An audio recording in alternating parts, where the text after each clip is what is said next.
Olá pessoal, neste vídeo nós vamos começar a inserir alguns estilos aqui para o site como um todo, né, focando na parte aqui de texto, que é o assunto da unidade 3. Então nós temos o layout aqui, né, o layout do site da empresa. Então nesse momento eu vou me preocupar aqui apenas com o tamanho do texto, dos títulos, né? E alguns estilos gerais de parágrafo. A gente vai mudar a fonte, um pouquinho de cores aqui, cor de fundo e tudo mais. Então, começando, na verdade não a cor de fundo que eu disse ali anteriormente, seria a cor do texto geral, né? Então aqui o nosso arquivo CSS, ele está dividido. Isso vem já da unidade 2, a gente dividiu em padrões e reset, tipografia e cores, estrutura, estilos específicos de seção, formulários, tabelas e classes de uso geral. Então aqui na tipografia e cores, onde a gente vai trabalhar mais nesse vídeo. Então aqui a gente coloca os estilos gerais para a tipografia do site. Então eu vou começar aqui justamente com uma cor para todo o texto do site. Para isso, geralmente utiliza-se a tag body ou a tag HTML. Então, seguindo o princípio ali da descendência de CSS, se eu colocar uma cor nesse elemento, que engloba todo o conteúdo do site, né? Então a tag body aqui, como ela engloba todo o conteúdo do site, se eu colocar uma cor aqui, com a propriedade color, todo o texto que está dentro do site vai seguir essa cor que eu designar, né, nessa parte. Então a cor padrão para esse site é o 333, que é um cinza escuro, né? Então esse daqui é um atalho para 333333. E com isso a gente já vê que o texto vai ficar um pouquinho mais claro, né? Seguindo, geralmente coloca-se a fonte geral do site, né? Talvez até esse link não funcione mais porque é um pouquinho antigo, mas na época que esse curso foi concebido, ainda era muito incipiente a técnica de você embutir uma fonte no site.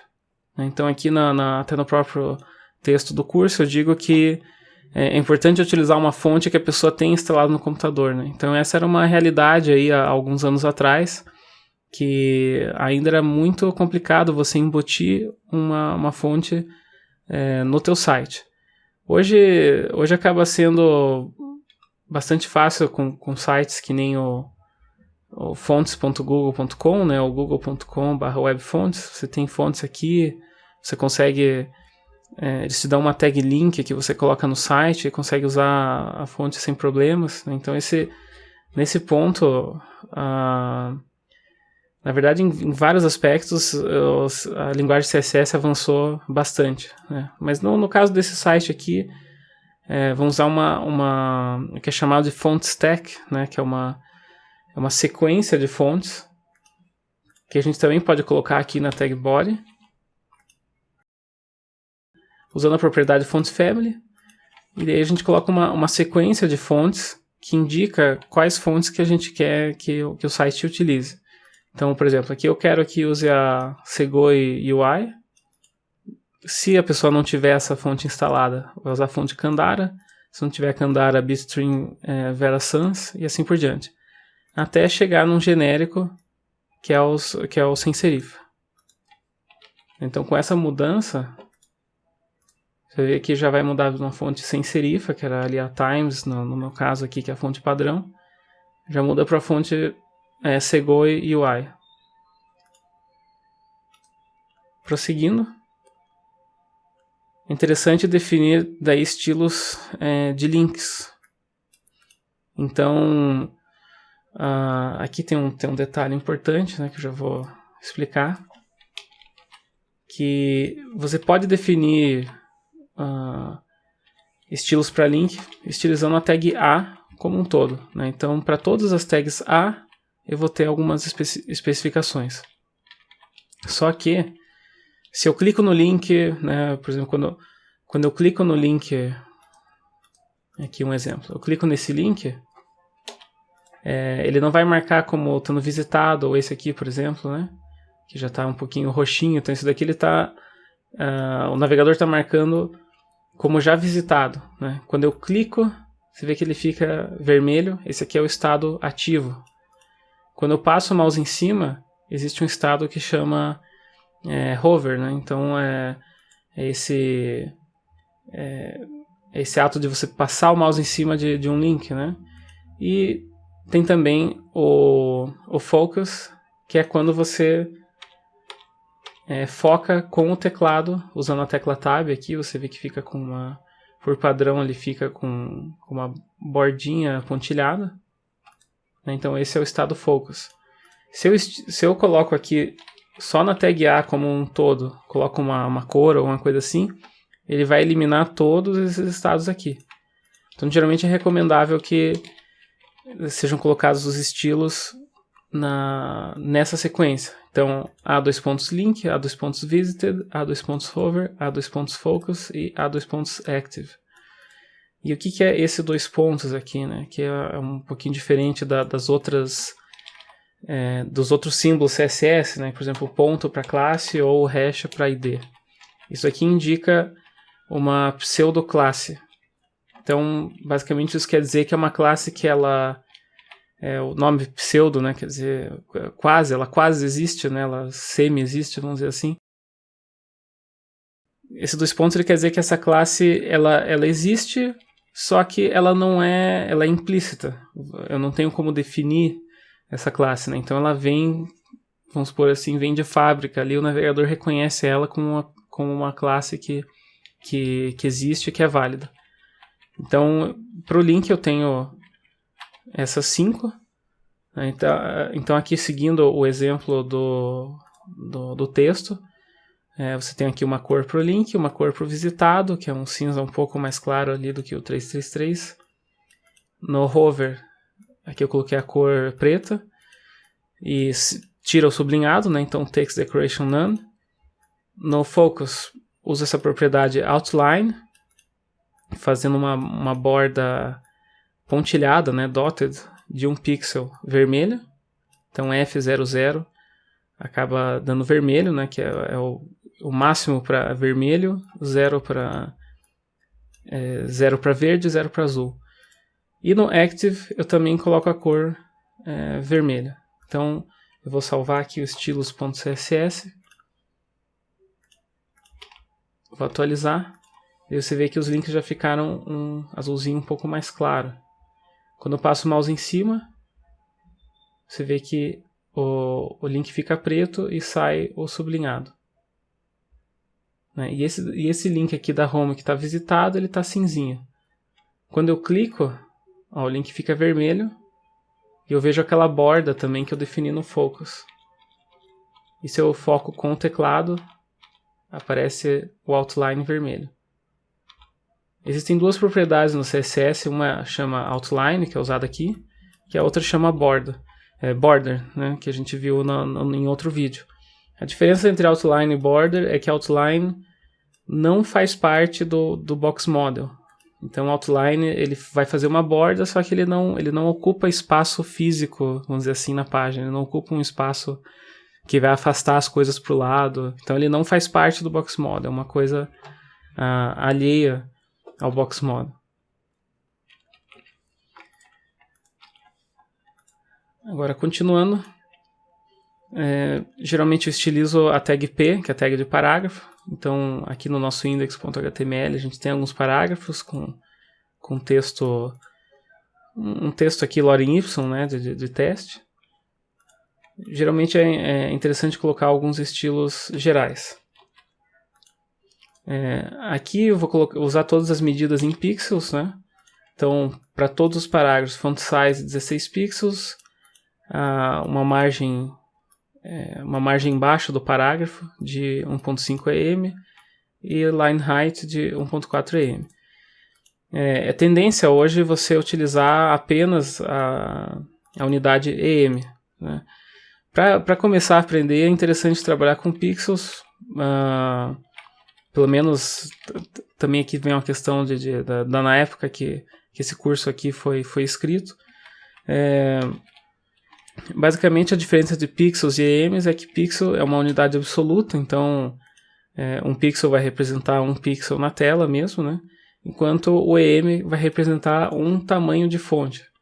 Então, se eu uso aqui font size 16 pixels, eu vou ter uma margem baixa aqui de 1.5 EM, vou ter uma margem aqui de 1.5 vezes 16, que vai dar 24 pixels, e aqui uma entrelinha dos parágrafos de 1.4, que vai dar um pouquinho menos.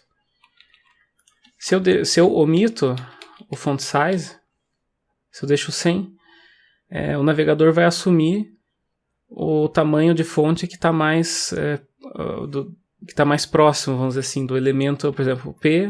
Se eu não especifico, ele vai pegar o tamanho de fonte que esse div está usando.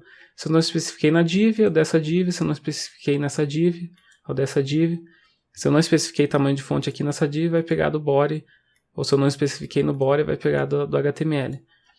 Então, com isso eu uso a cascata CSS a meu favor, né? Mas por enquanto eu vou deixar 16 aqui. E você vê que mudou um pouquinho aqui a entrelinha, mudou um pouquinho a margem, né? Usando o inspetor do navegador a gente consegue verificar. Você vê que por padrão tem uma margem em cima do parágrafo, assim como tem margem em cima e embaixo do H1, né? Isso depois a gente vai eliminar. E também agora uma questão importante que eu geralmente faço nos meus sites é usar um pouquinho aqui daquela seção de reset do estilos.css.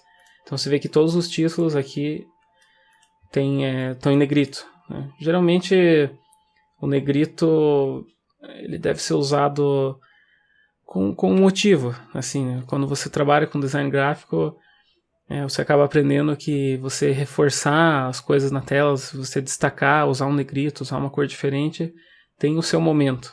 Então, geralmente, eu acabo aqui nos padrões de reset, deixando todos os títulos com a fonte normal, né, com o peso de fonte normal.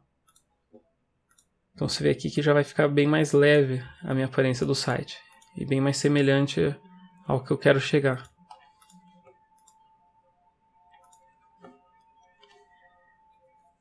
E também aqui na parte de tipografia já posso estilizar um pouquinho dos títulos. Então, nesse caso, eu estou usando um seletor descendente.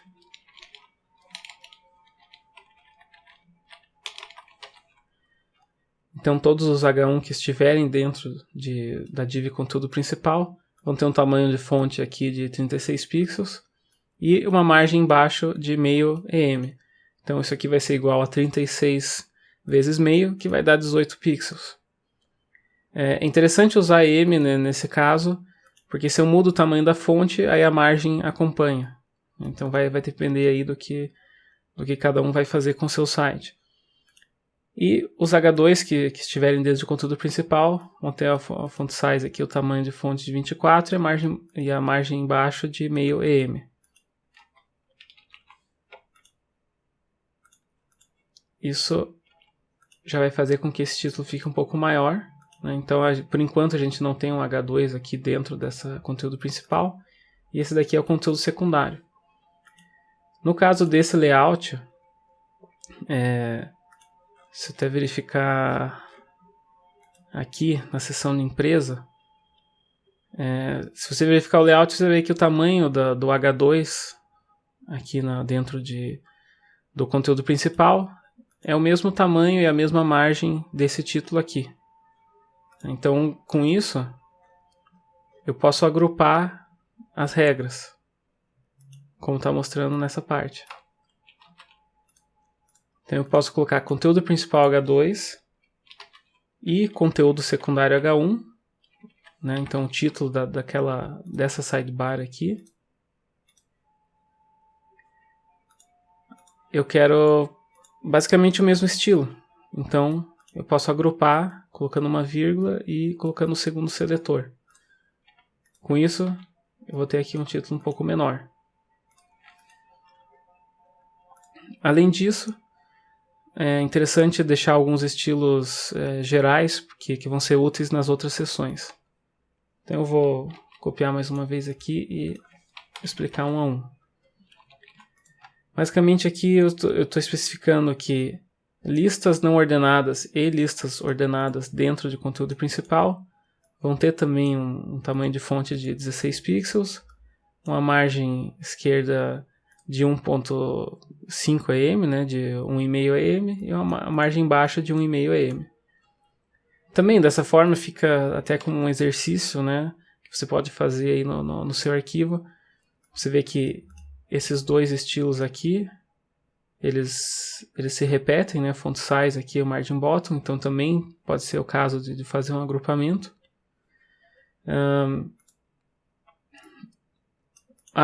Apenas para a lista não ordenada dentro do conteúdo principal, eu coloquei aqui list style type square.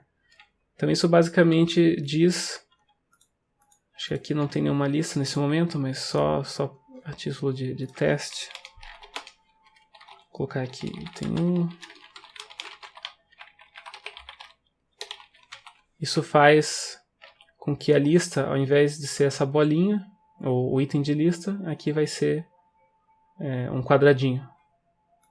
Então nessa propriedade list style type existem alguns tipos de imagens, né, que você pode usar ali no item. Tem square, tem disk, tem circle. Isso você pesquisando no site da Mozilla Developer Network, na MDN, ou então pesquisando no Google, de uma forma geral, você consegue ver todos os valores. E por fim, os itens de lista do conteúdo principal tem uma margenzinha aqui embaixo. Isso daqui é uma coisa muito comum assim, nos meus sites, que eu acabo colocando um pouquinho mais de margem, só para que os itens não fiquem tão agrupados. Assim. Então eu costumo pôr um pouquinho de margem ali. Mais uma vez, o LI ele vai usar aqui o tamanho de fonte que eu defini aqui, né, para essas OL e OL. Então se eu mudo o tamanho aqui, ele vai refletir e a margem vai acompanhar, porque eu estou usando EM. Mais para frente no curso eu vou fazer um exercício aqui de transformar todas essas unidades de pixels em EM. E quando esse curso foi feito ainda estava um pouco em transição essa questão, mas hoje em dia é comum você já começar a fazer o teu site usando todas as medidas, praticamente todas as medidas em EM. Mas não tem problema nenhum em usar pixels desde que você saiba para que serve pixel, para que serve EM. Né? Isso você acaba aprendendo na prática mesmo. Né? Mas hoje com o mundo de responsive web design, de você fazer todas as... de você se preocupar com todas as telas, né? De você ter que adaptar o site para tamanho de tela de celular, para tamanho de tela de tablet, e depois vira e tudo mais, o tamanho de fonte em EMs ele pode ajudar bastante aí. Basicamente o tamanho base, se a gente não especifica nada, acaba sendo 16. Então isso daqui poderia ser omitido, aqui onde eu digo 16, e depois eu vou construindo em cima disso. O 24 pixels aqui vai ser 1,5 em, o 36 vai ser 2 e pouquinho em, né? E assim por diante. Mas não vou entrar muito em detalhes ainda, vamos primeiro fazer a estilização aqui do site como um todo, e daí a gente vai seguindo com conceitos mais avançados. Então, por esse vídeo é isso. Você pode verificar aqui na lição o CSS completo dessa lição e ver os exemplos e tudo mais. Até tem os valores possíveis de list style type aqui. E por esse vídeo, então, eu encerro. E no próximo vídeo a gente vai fazer uma outra página, que é já deixar o HTML pronto, ou pelo menos pronto sem a imagem, que a gente vai ver na próxima unidade, mas a gente já vai deixar o HTML encaminhado aqui dessa seção de empresa. Então é isso, obrigado por assistir e até o próximo vídeo.